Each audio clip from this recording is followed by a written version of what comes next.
প্রিয় বন্ধুরা, আজ তোমরা যারা যে কোনো জাতি থেকে প্রভু যিশুর কাছে এসেছ, তোমরা পিতার মনোনীত বলেই ধন্য। সত্যিই তোমরা ঈশ্বরের সন্তান বলে ভণ্ডদের উপর জয়ী হয়েছ, কারণ এই জগতে যে আছে তার চেয়ে যিনি তোমাদের অন্তরের মধ্যে আছেন তিনি মহান। তাই বন্ধুরা, তোমরা সব আত্মাকে বিশ্বাস করো না, বরং যাচাই করে দেখো তারা ঈশ্বর থেকে এসেছে কিনা, কারণ জগতে অনেক ভণ্ড নবী বের হয়েছে। ঈশ্বরের আত্মাকে তোমরা এই উপায়ে চিনতে পারবে, যে আত্মা স্বীকার করে যীশু খ্রিস্ট মানুষ হয়ে এসেছিলেন, সেই আত্মাই ঈশ্বর থেকে এসেছেন। কিন্তু যে আত্মা এই যিশুকে অস্বীকার করে, সেই আত্মা ঈশ্বর থেকে আসেনি। সেই খ্রিস্ট শত্রুর আত্মা, সেই আত্মা যে আসছে তা তো তোমরা শুনেছ, আর আসলে সেই আত্মা এখনই জগতে আছে।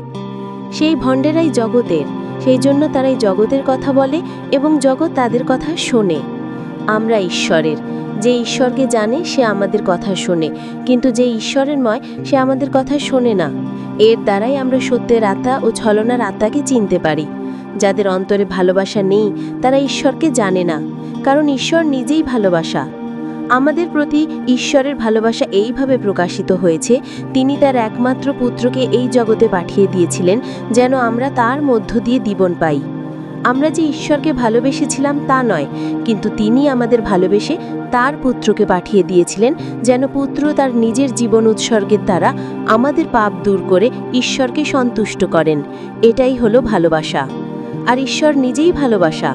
যে ভালোবাসার মধ্যে থাকে আর স্বীকার করে যিশু ঈশ্বরের পুত্র, সে ঈশ্বরের মধ্যেই থাকে এবং ঈশ্বর তার মধ্যে থাকেন। আমরা কেউ কখনো ঈশ্বরকে দেখিনি। তার আত্মা তিনি আমাদের দান করেছেন। তার ভালোবাসা আমাদের অন্তরে পুরোপুরিভাবে কাজ করছে। প্রিয় বন্ধুরা, ঈশ্বর যখন এইভাবে আমাদের ভালোবেসেছেন, তখন আমাদেরও একে অন্যকে ভালোবাসা উচিত।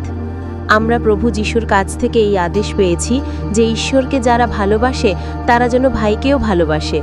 কারণ চোখে দেখা ভাইকে যে ভালোবাসতে পারবে না, সে অদেখা ঈশ্বরকে কেমন করে ভালোবাসতে পারে?